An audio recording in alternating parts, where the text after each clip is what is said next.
ევროპამ ახლახან მძიმე დარტყმა მიაყენა ვლადიმირ პუტინს. ბუდაპეშტში ვიქტორ ორბანის დამარცხებამ გზა გაუხსნა ცვლილებას, რომელიც პირდაპირ გავლენას ახდენს უკრაინაში ომზე. გათავისუფლებს მილიარდიან თანხებს, აჩქარებს სანქციებს მოსკოვის წინააღმდეგ და ასუსტებს ერთ-ერთ ყველაზე სასარგებლო პოლიტიკურ ხიდს, რომელსაც კრემლი ჯერ კიდევ ინარჩუნებდა ევროკავშირის შიგნით. ამ შაბათს 2026 წლის 25 აპრილს უნგრეთის შეწყვიტა ევროპული დიდი დამაბკოლებლის როლი კიევის წინააღმდეგ და იქცა იმ წერტილად, სადაც რუსეთის სტრატეგიამ სერიოზული კრახი განიცადა. ევროკავშირმა ოფიციალურად დაამტკიცა 90 მილიარდი ევროს სესხი უკრაინისთვის და ასევე რუსეთის წინააღმდეგ სანქციების მეოცე პაკეტი. და შეთანხმება მიღწეული იქნა სწორედ მას შემდეგ, რაც უნგრეთის ახალმა ხელმძღვანელობამ მოხსნა ვეტო, რომელიც ბლოკავდა ამ ზომას. ახლავე ყველაფერს გეტყვი, მაგრამ ეხლა გირჩევ, გამოიწერო არხი, რომ ყოველთვის ინფორმირებული იყო. ინფორმაცია რეალურ დროში, საუკეთესო ხარისხით, ჟურნალისტიკა, როგორიც აქამდე გინახავს. სანდოობის სტანდარტით Milson Alves News. გარდა ტეხადასხო საარჩევნო ყუთებთან. პეტერ მაგია, პარტიატისას ლიდერი დაამარცხა ვიქტორ ორბანი 2026 წლის 12 აპრილის საპარლამენტო არჩევნებში. ორბანი, რომელიც 16 წლის განმავლობაში მართავდა, დაეცა მას შემდეგ, რაც კენჭისყრა ხასიათდებოდა მაღალი ამომრჩევლის აქტივობით და მისი ძალაუფლების მოდელის მზარდი უარყოფით. როიტერსმა გაავრცელა ინფორმაცია, რომ ტისამ გაიმარჯვა როგორც ევროკავშირის მხარდამჭერმა ძალამ, მაშინ როცა ორბანი ხელისუფლებას დაემშვიდობა ბრიუსელთან მრავალწლიანი დაპირისპირების, დემოკრატიის შესუსტების, ბრალდებებისა და რუსეთთან და ჩინეთთან დაახლოების შემდეგ. ზეგავლენა უნგრეთის საზღვრებს არ შემოიფარგლა. ორბანის მარცხმა პირდაპირ დააზიანა პუტინს, რადგან უნგრეთის პრემიერი ითვლებოდა მთავარ შიდა ბარიერად უკრაინის სასარგებლო გადაწყვეტილებების მიღების წინააღმდეგ. წლების განმავლობაში ბუდაპეშტმა ბლოკავდა დახმარების პაკეტს, აყოვნებდა სანქციებს და ვეიყენებდა ვეტოს უფლებას დათმობების მისაღებად. ეხლა, როდესაც მაჯარი პოლიტიკურ ხელმძღვანელობაშია, ეს მექანიზმი ძალას კარგავს და როცა უნგრეთის ბლოკადა სუსტდება, ევროკავშირი სიჩავშირის სიჩქარეს იძენს. პირველი ნიშანი სწრაფად გამოჩნდა. 2026 წლის 23 აპრილს ევროკავშირმა ოფიციალურად დაამტკიცა 90 მილიარდი ევროს სესხი უკრაინისთვის და ასევე რუსეთის წინააღმდეგ სანქციების მეოცე პაკეტი.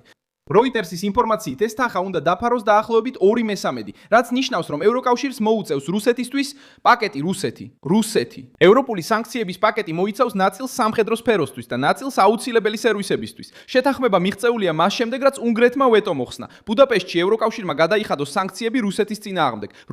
ამის შეჩერება გადამწყვეტია. პუტინის ომი ერთ დღეში არ დასრულდება. მაგრამ ის სტრუქტურა, რომელიც მოსკოვს პოლიტიკურად სუნთქვის საშუალებას აძლევდა ევროპაში, შოკში ჩავარდა. ორბანის როგორც სანდო ბარიერის გარეშე, ევროკავშირი შეძლებს რესურსების გამოყოფას, სანქციების დამტკიცებას და უკრაინის ინტეგრაციის განხილვას ნაკლები შიდა საბოტაჟით. ევროკავშირის საბჭომ განაცხადა, რომ 90 მილიარდი ევროს სესხის გაცემა შესაძლოა უკვე 2026 წლის მეორე კვარტალში დაიწყოს. კიევისთვის ეს თანხა კრიტიკულ მომენტში მოდის.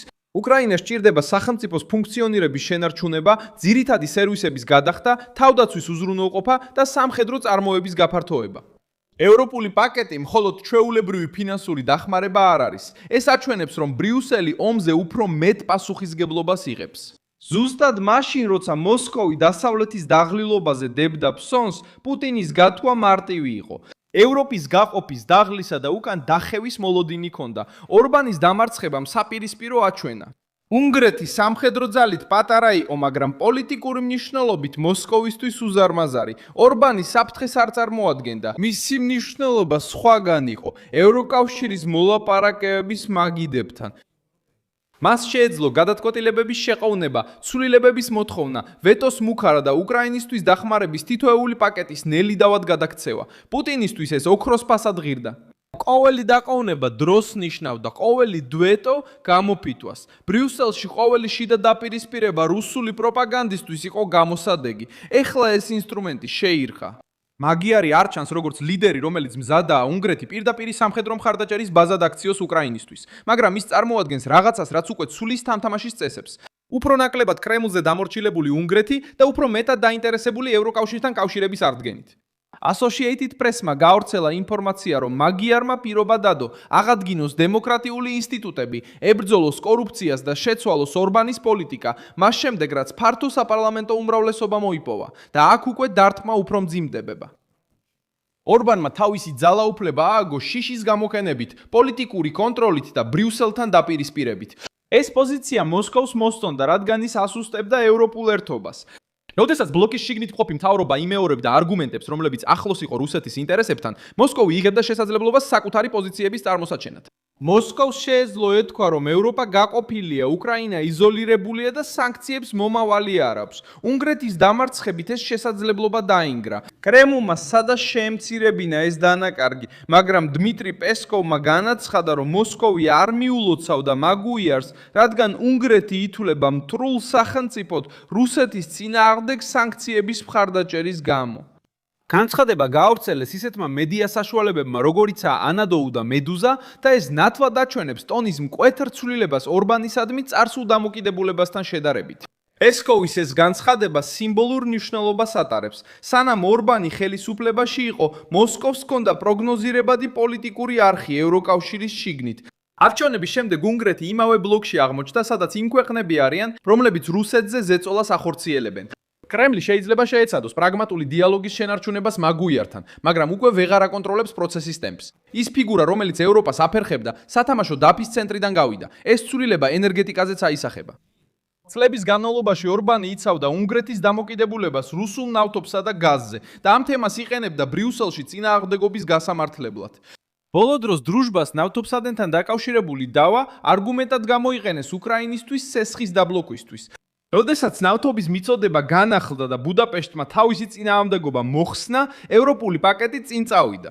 Associated Press-მა აღნიშნა, რომ მიწოდების განახლებამ უნგრეთისა და სლოვაკეთისთვის ხელი შეუწყო ჩიხური მდგომარეობის გადაჭრას. მაგრამ მთავარი საკითხი მხოლოდ ნავთობსადენზე არ შემოიფარგლება. პუტინი ყოველთვის იყენებდა ენერგიას როგორც პოლიტიკურ ბერკეტს, კეთს. თუ რომელიმე ევროპული ქვეყანა ზედმეტად იყო დამოკიდებული რუსულ გაზზე ან ნავთობზე, მოსკოვი იღებდა ზეწოლის ბერკეტს. ორბანი ამ თამაშს იღებდა და კიდევ უფრო აქცევდა მას ბრიუსელის წინააღმდეგ მიმართულ რიტორიკად. მაგიართან ერთად ეს დამოკიდებულება შეიძლება ერთბაშად არ გაქრეს, მაგრამ პოლიტიკური განწყობა იცვლება. უნგრეთი როგორც წესი რუსეთთან მოლაპარაკებებს აწარმოებს ისე, რომ აღარ იქნება პუტინის ფარი ევროკავშირის შიგნით. ორბანის მარცხი ასევე აზიანებს რუსულ ნარატივს. პუტინმა სცადა გაეყიდა იდეა, რომ დასავლეთი გახლეჩილია, ევროპა დაღლილია და მოსკოვთან დაახლოებული ლიდერები გაძლიერდებოდნენ ბლოკის შიგნით. უნგრეთის არჩევნებამ მკაცრი პასუხი აჩვენა. მიუხედავად წლების პოლიტიკური კონტროლისა, მედიაზე ზეწოლისა და შიშის რიტორიკისა, ამომრჩეველმა დაამხო მთავრობა, რომელიც კრემლთან ზედმეტად დაახლოებულად მიიჩნეოდა. ეს ფსიქოლოგიურ გავლენას ახდენს სხვა ქვეყნებზე, რომლებიც რუსეთის გავლენის კამპანიების ზეწოლის ქვეშ არიან. შესაბამისად, პუტინი სამ დონეზე აგებს. ის კარგავს პოლიტიკურ მოკავშირეს ევროკავშირის შიგნით, კარგავს ფულისა და სანქციების შემაკავებელ ბარიერს და კარგავს ნარატივის ნაწილს, თითქოს ევროპა განწირულია დაყოფისთვის. კრემლისთვის, რომელიც დროს შიშსა და გამოფიტვაზეა დამოკიდებული, ეს ნამდვილი დარტყმაა. რუსეთს ჯერ კიდევ აქვს იარაღი, ჯარები, ნავთობი, პროპაგანდა და მოკავშირეები, მაგრამ მან დაკარგა ერთი ფიგურა, რომელიც ევროპული სისტემის შიგნიდან მუშაობდა. ამასობაში ევროკავშირი ორბანის დამარცხებას პრაქტიკულ ქმედებად აქცევს. 80 მილიარდი ევროს სესხი დამტკიცდა. მე-20 სანქციების პაკეტი წინ წავიდა. მოწესრიგებები შეეხება ფინანსურ სექტორებს, ენერგეტიკას, არარეგულარული ნავთობის გადაზიდვასთან დაკავშირებულ გემებს და ქსელებს, რომლებიც გამოიყენება შეზღუდვების ასარიდებლად. ევროპის კავშირის საბჭომ განაცხადა, რომ მიზანია რუსული საომარი ეკონომიკის დაჭერა და უკრაინისთვის პირობების შექმნა. მთავარი ფაქტია, რომ პუტინის ომი ევროპულ პოლიტიკურ ასპარეზზე უფრო რთულ ფაზაში შევიდა. რადგან მან დაკარგა ერთ-ერთი ყველაზე მნიშვნელოვანი მოკლე გზა ევროკავშირის შიგნით. ორბანის დაცემამ გაათავისუფლა ფინანსები, გახსნა გზა სანქციებისთვის და აჩვენა, რომ რუსული გავლენა შეიძლება არჩევნებში დამარცხდეს. ბლოკადამ, რომელიც მოსკოვს ევროპაში იცავდა, სერიოზული რღვევა განიცადა.